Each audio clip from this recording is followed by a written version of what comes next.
السلام علیکم ورحمۃ اللہ وبرکاتہ۔ بھائیو کیا حال چال ہیں؟ ٹھیک ہے ماشاء اللہ۔ کل جمعۃ المبارک کے دن ایک دوست نے سوال کیا کہ کیا غسل خانے میں وضو کیا جا سکتا ہے؟ ویسے تو میں فتویٰ نہیں دیتا، اور اگر مجھے غلطی ہو تو مجھے پلیز بذریعہ دلائل مجھے جواب دیں اور میری اصلاح کریں، جزاک اللہ۔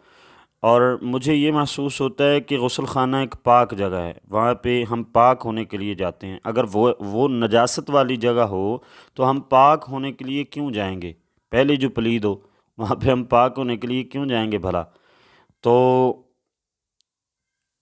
جگہ بھی پاک ہے، پانی بھی پاک ہے، تو جب غسل خانے میں جانا ہو تو جانے سے پہلے بسم اللہ پڑھ کے اندر چلے جائیں اور وضو کر کے باہر آ جائیں، یہ طریقہ ٹھیک ہے، لیکن یہ افضل نہیں ہے۔ افضل یہی ہے کہ وضو والی جگہ پہ وضو کیا جائے، یہ وضو خانہ جسے کہتے ہیں وہاں پہ جا کے وضو کیا جائے۔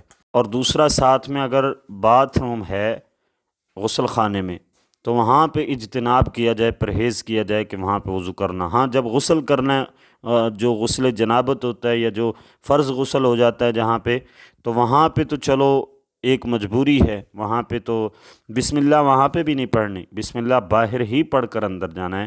وہ جو ہم دعا پڑھتے ہیں نا، بسم اللہ اللہم انی اعوذ بک من الخبث والخبائث، بعض ہمارے اساتذہ فرمایا کرتے تھے کہ یہی بسم اللہ ہوتی ہے۔